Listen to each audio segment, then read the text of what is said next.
Good afternoon. I guess technically my clock still hasn't turned to 3:30, so I can wait for a moment. Oh, now it's at 3:30, so we'll go ahead and start. So good afternoon. Thank you for joining us. We have some people who might be joining us that have registered, and then we also have a small handful of people who are going to be part of this and just couldn't join us today. So we're recording it so that they can participate that way.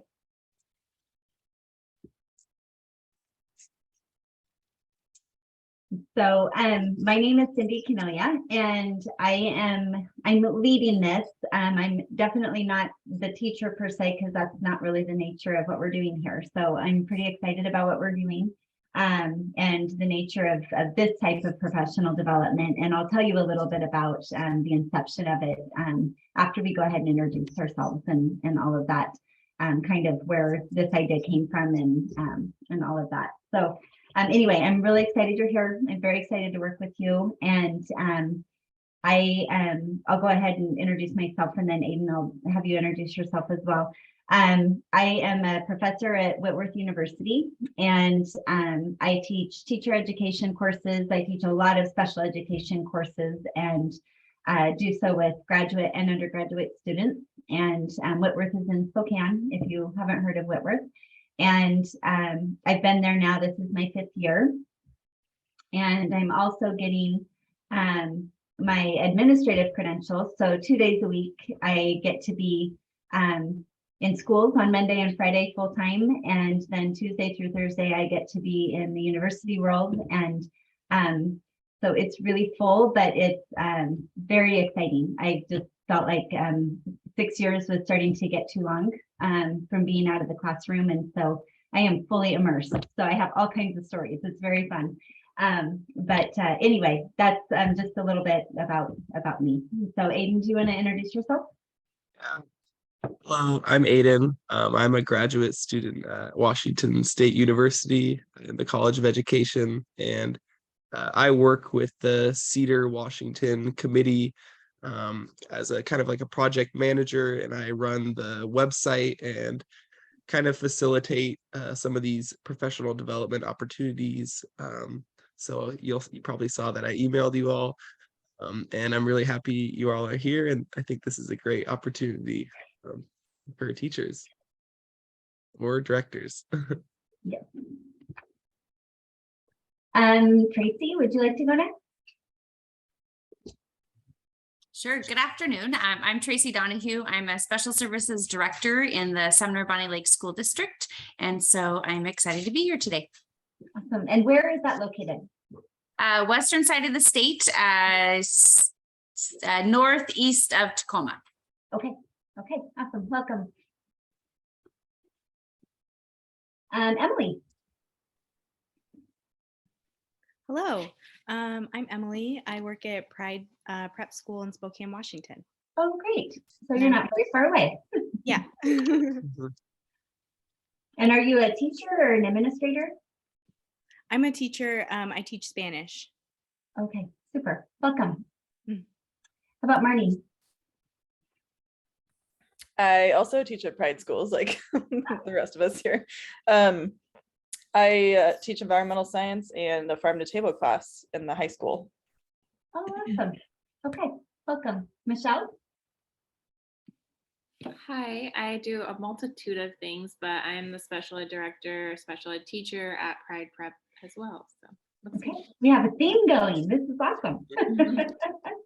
And Alicia? I am a special education teacher at Pride Schools for the middle school.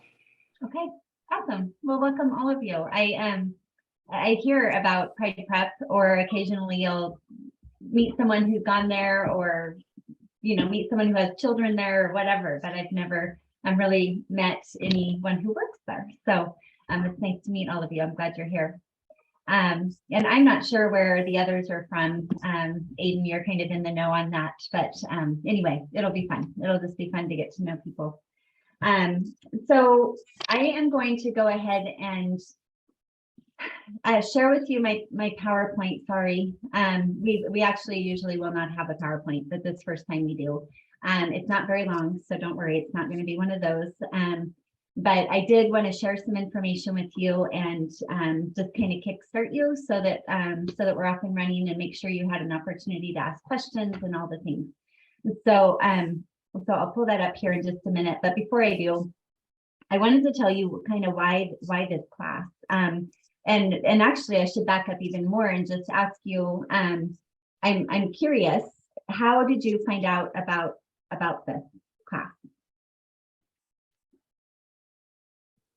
Did you get Our building administrator sent us an email, so she got it and then she forwarded it to Michelle and I, and then we asked Emily and Marnie to join us. Got it. Okay. All right. And then how about you, Tracy? Yeah, I think it was an email, but I can't recall the source of the email. And so it intrigued me, so I signed up. Okay. Okay. Super.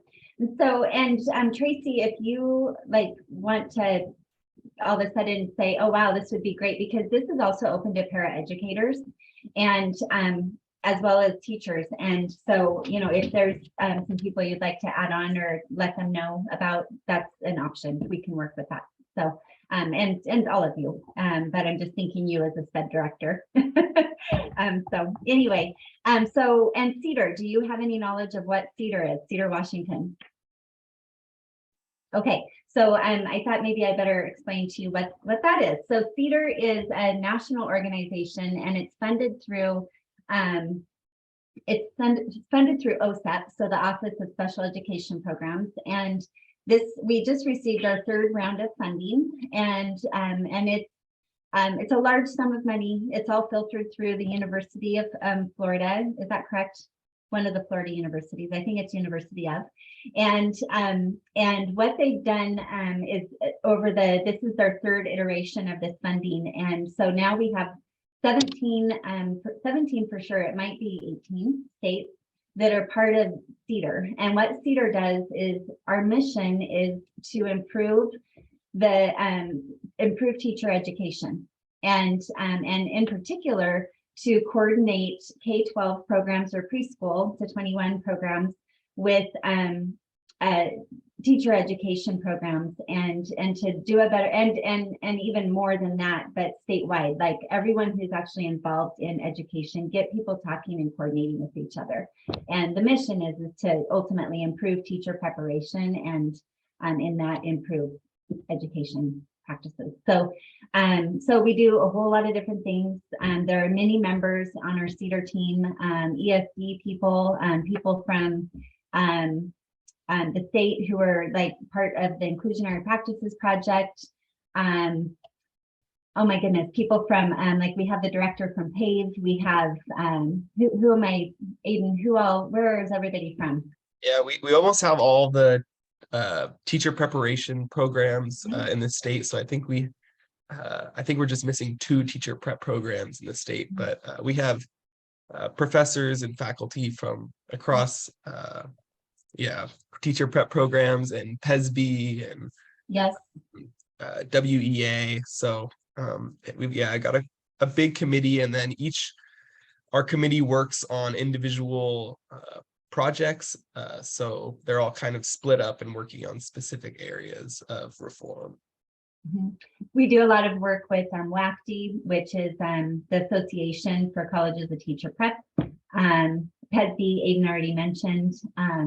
Anyway, the list goes on and on and on. Like every educational entity in the state of Washington probably has a representative on CEDAR. And so it's just been a really cool opportunity we have to really understand what all the different fingers that are involved in education are doing and try to do some kind of coordinated effort. So for a long time, Glenna Gallo, before she ended up moving from OSPI, she was at every meeting and very much a voice in our work. And we have other people from OSPI there. So you get the idea. And we do all kinds of things. So this is an example of one of the visions that we had was having professional development that draws together educators from across the state. And so this is one of our first ones. It's not the first, but it is one of our first. So thank you for joining us.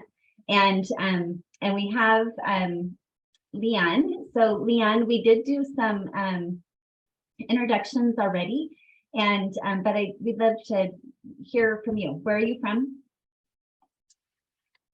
I'm in Wenatchee, Washington, and I'm a special education director for the North Central ESD. Oh, perfect. Okay, welcome. So I was just explaining who Cedar is. And then next I wanted to explain kind of why this project. So this project, the design of this course actually came from a PESB grant that I applied for just before COVID hit.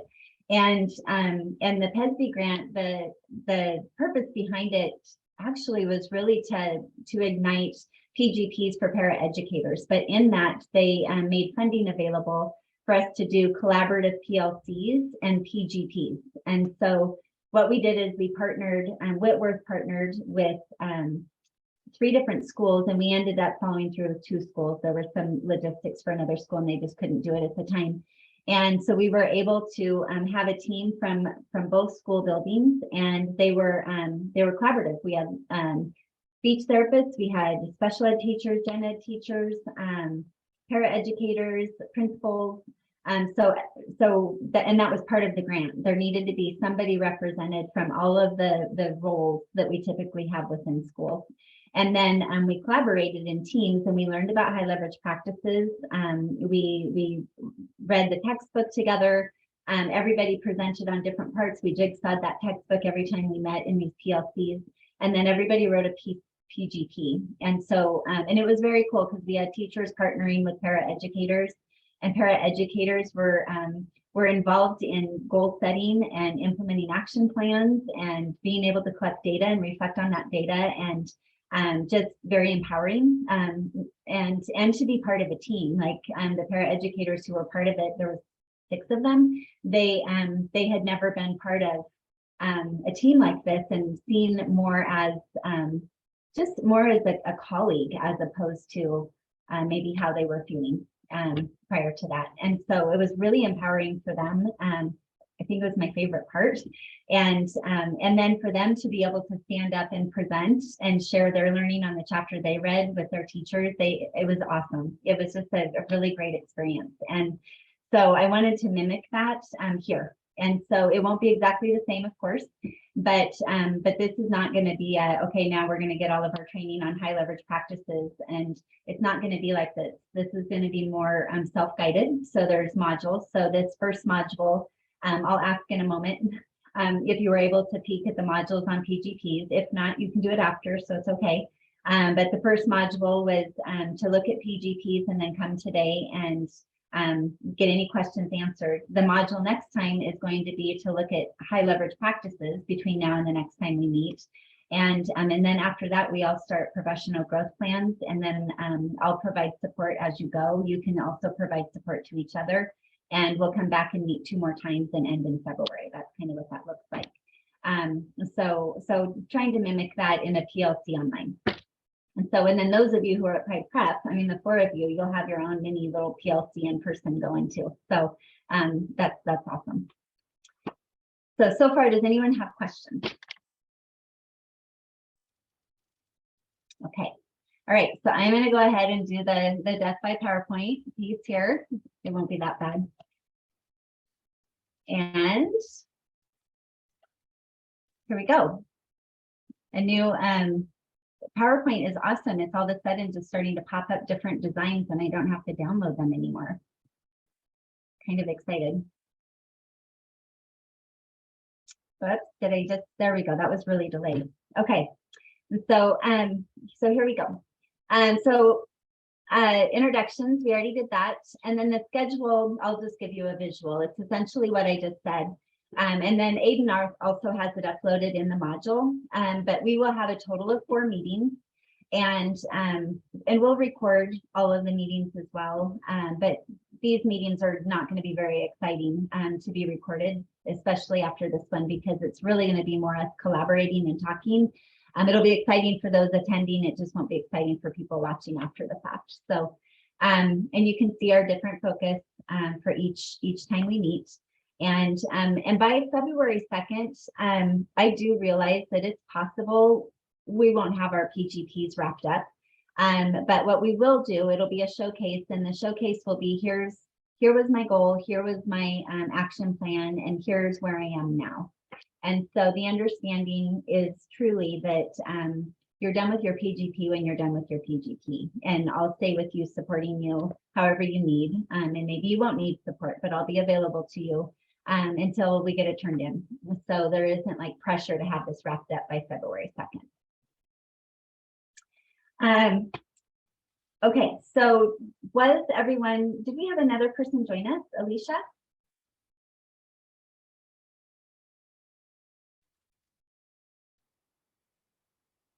I think there's a new name.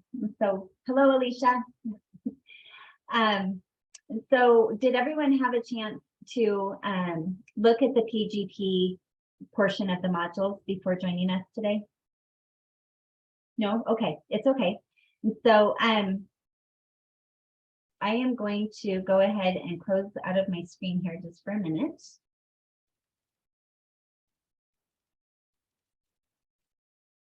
Sorry about this delay. I don't know why it's so delayed. But I should still be sharing my screen, and I will take you here instead. So this is what's available to you, and you can look at it after today, and you'll be accessing this all along the way. Are you all familiar with PGP, Professional Growth Plan? Is there anyone not familiar? We've had to do them in the past, but we haven't done it recent. I think we did it like 2 years ago, but for some reason, I don't think we've done them every year. Okay, all right. But everyone has like some context for PGPs. So there's been some adjustments. PESB's been working on PGPs, refining them. One of the biggest adjustments is there now is an option for paraeducators to complete PGPs. What's also nice is because of that grant that we did, they learned a lot from us and our feedback on the PGP process. So they've actually made it better. They've provided more support, tools that are available. But essentially, when you do a PGP, you're on your own. And so that's kind of what's unique about this is you're not necessarily on your own. There's support. If you need help with ideas, if you need help with, well, here's my goal, but I'm not really sure how to assess that goal, or whatever the case may be, this is a way for us to provide support for each other and maybe not do it in isolation. It's also one of the cool things about PGPs, especially for individuals who are out in rural programs. It's a great way for people to collaborate and not have to do this work in isolation when they're not in hot spots like Seattle or Spokane or bigger towns. So here is our site, and Aiden gets probably 95% of the credit here for creating this site. He's done I don't know what I would do without him. So we have some different pages to introduce the PGP, and it sounds like most of you are familiar with it, but if you need to refamiliarize yourself, you can certainly go here and refamiliarize yourself. There's some instructions on how to complete it, and then what do we do when we're done? So we don't need to worry about that for now, but eventually we'll look at this. There's also PGP information for specific roles. This is like an important part right here because in the very beginning, one of the things they ask you to do is do like a little self-assessment. And so, for example, right here, administrators, if you open this up, it has like a rubric where you can do a self-assessment and help you determine an area that you want to work on. So if you need that. ESAs, so speech therapists, OTs, PTs, they have that for them. And then paraeducators and also for teachers. So more to come on that, but that's some good information there for you. And then PGP facts and questions. And then we just uploaded some examples of PGPs from people who were part of the grant. So you can see what some real ones look like. And these are actually ones I'm familiar with because I mentored the individuals doing this. So this is an example of an instructional coach. We're not going to look through it in detail. You can look at that later. But this instructional coach, I believe it might have been the math instructional coach. And yep, math instructional coach. And what this person wanted to do is they wanted to improve their communication with the teachers they were working with. So, and one of the high leverage practices is collaboration.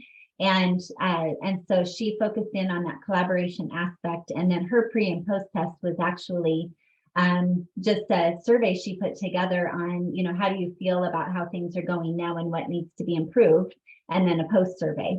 And she worked on improving those communication pieces with her teachers, with the teachers in her building. So that was fun. This para-educator example, I'm very proud of them for this. It was so fun. This is the health room and library para, and I do not remember their the high leverage practice they chose was explicit instruction, positive and corrective feedback, and then active student engagement. And they were working on the second grade students staying on task better in the library and more efficiently checking out books.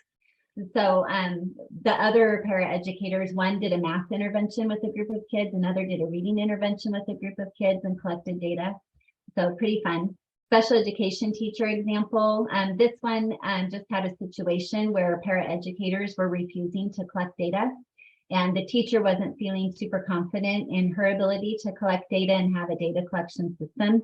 So that became her PGP. And I worked with her on that, just providing some support on developing a data collection system.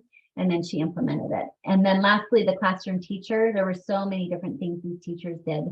And what a lot of them did is they embedded STEM. So they connected with schools, they identified a high leverage practice, but they also connected with STEM. And then they also connected with classroom content. And so they wanted to improve students. I think that's this one, I'm not sure, but oh no, this one was different. This is not a STEM connection one, but a lot of teachers did do that. This one, kindergarten teacher, and working on letter identification. And anyway, so you can read through those just to generate some ideas on how you might think about doing your professional growth plan. Does anyone have questions or comments? Okay, so that's kind of what the assignment was prior to today. And really, honestly, please don't mistake me for saying, gosh, you should have had that done. That's not what I'm saying. You can go back and you can do it. But this is what it was. So so go ahead and play with that before we meet next time. And then also for next time, this is going to be your module. And so this module is going to be to dig into high leverage practices. And if you decide that you're going to continue with this, now that you really know what it is we're doing, if you want to continue with this, we are going to purchase and send you a high leverage practice book. So before you go today, we need to get your mailing in, or however, Aiden, you want to do that. But we'll need to get mailing information so that we can send that book to you. We're just going to do an Amazon order and get it to you so you have it. And so, but in addition to the book, Aiden's helped build just some really awesome resources for learning about high leverage practices. And so you can go ahead and work through this. This is Michael Kennedy. He does a lot of work with high leverage practices. And what he's talking about are the key high leverage practices. So there's 22 of them, and he's talking about ones that really are focused on instruction for the most part. There's some high leverage practice videos so that you can see high leverage practices in action. And then there's leadership guides. These are intended for school leaders or special education directors. Think of it as like just a quick read on how do I learn about these the fast way. And so there's PDFs on all 22 of the high leverage practices here. But I use them with my students even. They're good for anyone, but they were originally written for leaders. And then I'll continue to add to this, but there's a couple articles here, and I'll just continue to add as we go. But that's the module to take a look at before we meet next time. Okay.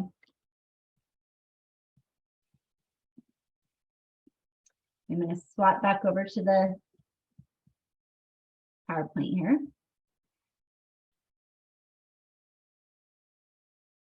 Okay. I already did that, so we'll go ahead and go. So prior to next meeting, this is the deal. So please explore, go ahead and take a peek at the PGPs if you haven't yet, and then explore the high leverage practices.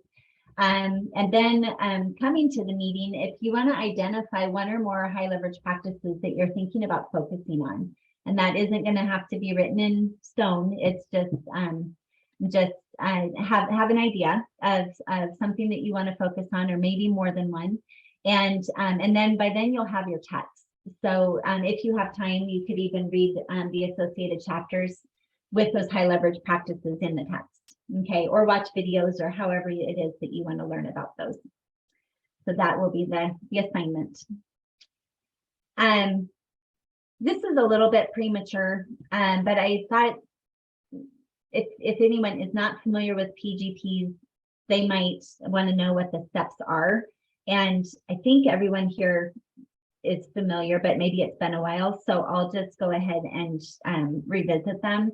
So once we really get into this and you've identified your goal, one of the things that comes next is you need to design an action plan. So just think about it like a task analysis. So I've decided that I'm going to work on, I don't know, student engagement, and I want to also use the high leverage practice of explicit instruction. And so how am I going to do that? And so the action plan is like, what's my professional development going to be? What are my assessments going to be?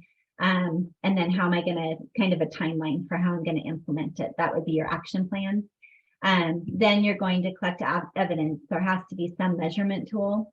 And then at the very, very end, you do a reflection piece. And it's short and sweet, but it's just like I don't know, different people write different lengths of those reflections, but you just reflect on it. And then you need to submit it to another certified educator. In this case, it's me. It doesn't have to be me. It really doesn't. It can be one of your peers. But if you want it to be me, or you don't have someone else, I'm happy to be your person. And then I just review it, and then you go ahead and you record it for clock hours. And so that's how that works. So I'm thinking, because we're a smaller group, I think we can just stay in one group. Are you all good with that? Okay. So here's what we're going to do in our breakout. And so the two questions are, one, identify an area of professional growth or a target area in your practice, or a need you've identified with your student. So just, again, just kind of thinking what's coming to mind right now. That doesn't mean that's what you have to do later. And then, are you interested in adding an additional focus? When I did this before COVID, we talked about STEM, but now we have CC-DEI standards, SEL standards, and that's all tying into our certification. So our certification renewal. And so those now are on the table as well. And so you can also tie your PGP to a professional growth goal on TPEP or a student growth goal. And so what are some ways that maybe you want to connect some things you're already having to do? So those are just the kinds of things we can talk about right now. And I'll go ahead and back out of this.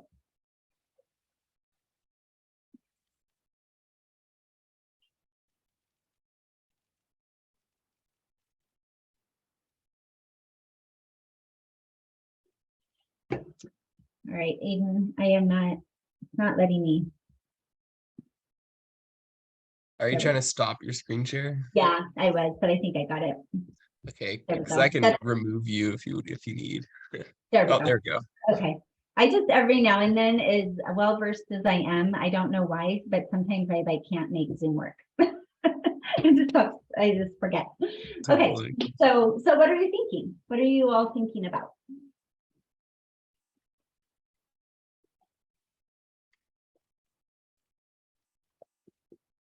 Or do you have thoughts? Is it too premature for me to ask?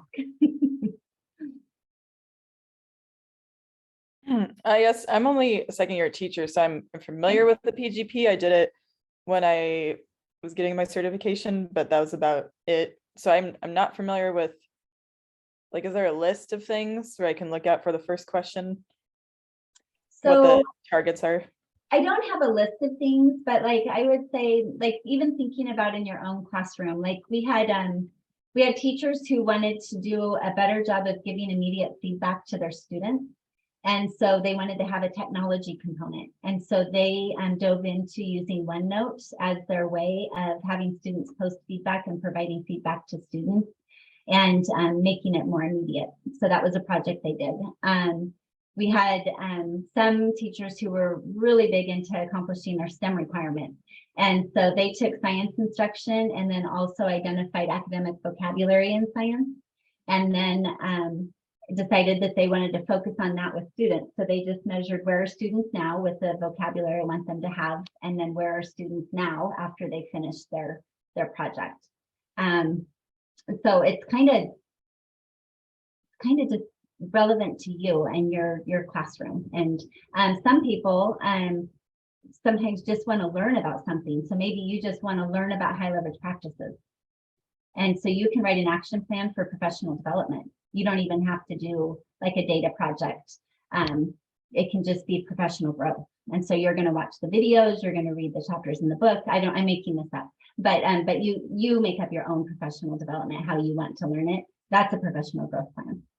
And so it's wide open, which might be comforting, but might not be. I was just curious because there was something about it. I glanced at the first module and it was talking about lining up with standards like TPEP. Are those the standards they're talking about?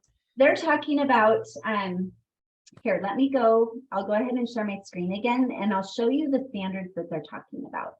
Now you get to see me struggle with Zoom again. We'll just take a second. There we go. There we go. Okay, so when I go into, okay, right here. So hopefully this is where I want to be. Let's look at teachers. So if I go in to that link, and it's also here, I think, what page was that on?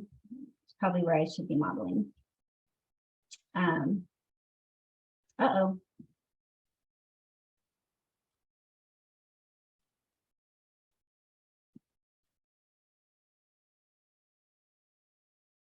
Not there.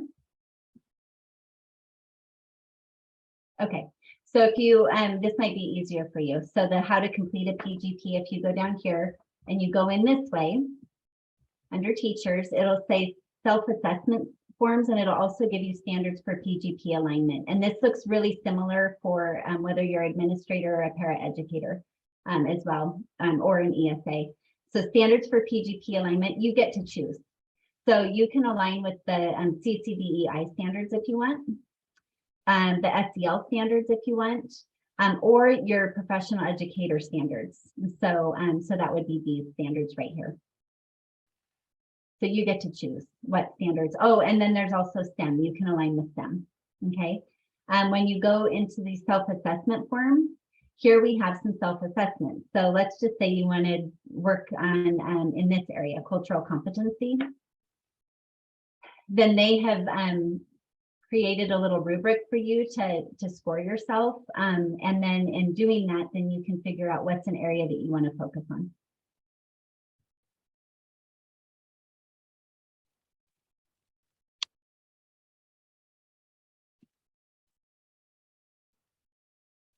Okay. Does anyone have questions on that, or is that okay?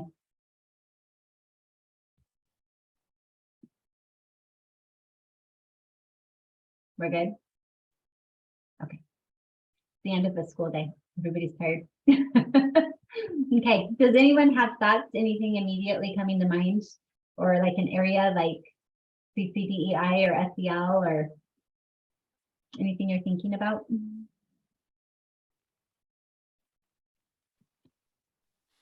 I'm kind of thinking about the professional growth aspect, because this is my first year teaching. So there's Okay. a lot teaching. Yeah.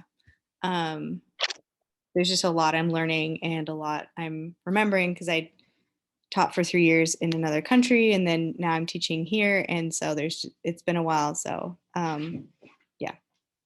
Okay. Okay. Awesome. So maybe choosing a topic area that you want to learn more about. Is that what you mean? Maybe Okay. that's what I mean. I don't know. Okay. That's okay. These are very new, and I learned a lot from the website, but I've never done one before. So Yeah. Okay. All right. Anyone else have ideas? I think I want to focus on something mental health related. I'm just not really sure what. I Okay. saw a curriculum though, like for empowering girls, and I thought that was kind of cool. So I think that'd be something kind of fun to focus on. I just Yeah. don't get there yet, but Yeah, so you could even go into like the social emotional learning standards and then see an area that connects to that. So that would be your standard connection. And then, yeah, however you want to go about that, if you want to learn the curriculum or actually use the curriculum or what that looks like, might be a way to go about that. And then as far as if you want to go ahead and embed a high leverage practice, you can do that as well. But you'll want to familiarize yourself with those first to see how that might work. But, yeah, so awesome. That'd be fun. Anyone else?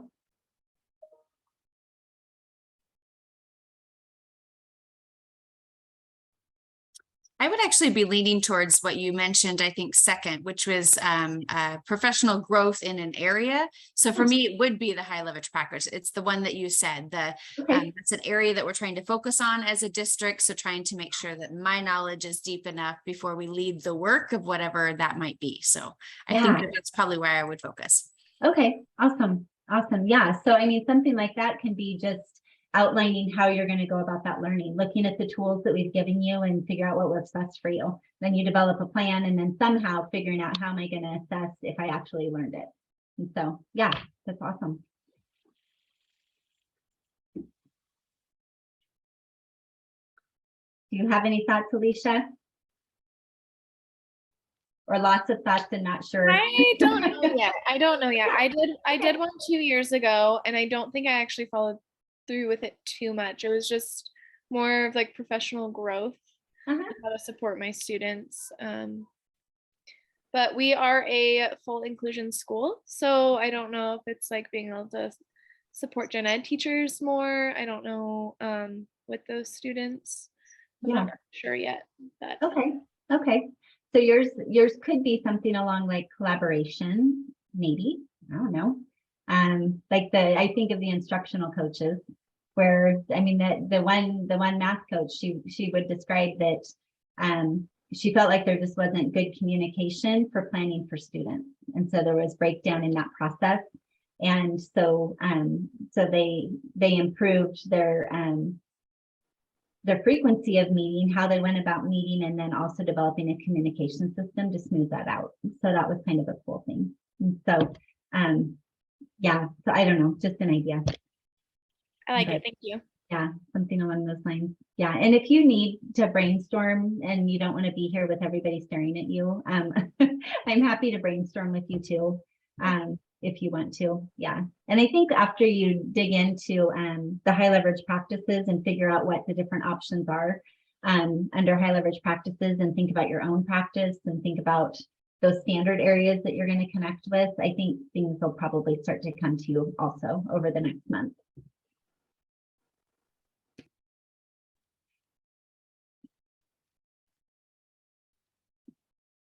Okay, I'm going to check and see if I even need to pull this up again. Oh, okay. So the next slide is just a housekeeping slide. So getting textbook shipping information and Aiden, I'm not sure how you want to do that. How would you like to do that? Yeah, maybe you all could email me your preferred shipping address just so they're not publicly displayed on Zoom. And I think you might all have my email, but I will type it into the chat. And then, yeah, we'll just get the book ordered and directly sent to your house. And it'll go through Amazon, so it shouldn't be too long before you get the book. Okay, and then the other housekeeping item was just giving you my address, making sure you had my email. So I just put that in the chat. And yeah, if you even need to just, if you want to brainstorm ideas, let me know. Okay, I'm happy to do that with you. And then the last slide was just a thank you with a really cute smiley face. So that's all.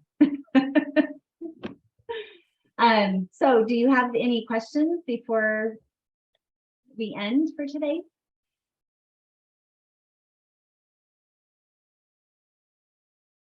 Okay.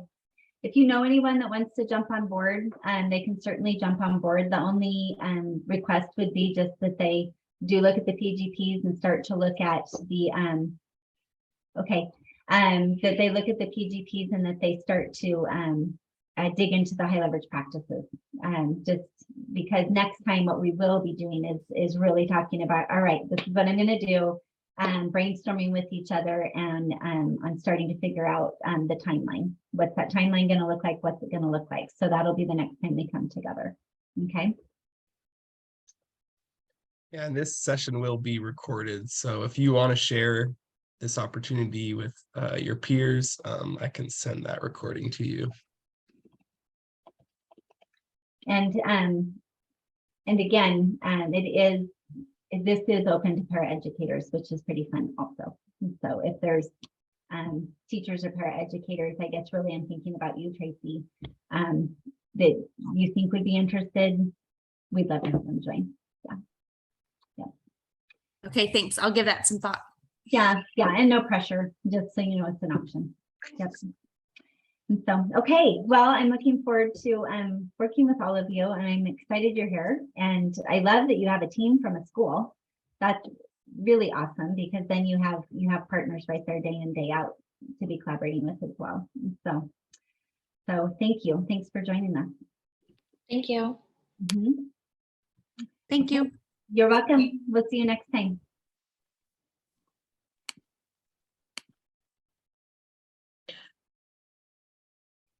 Okay, Alicia, did you want to brainstorm now, or did you want to brainstorm later? I'm muted. My bad. I don't. Up to you. Like, what works for you? Well, now it's great. I have the time blocked out. I just didn't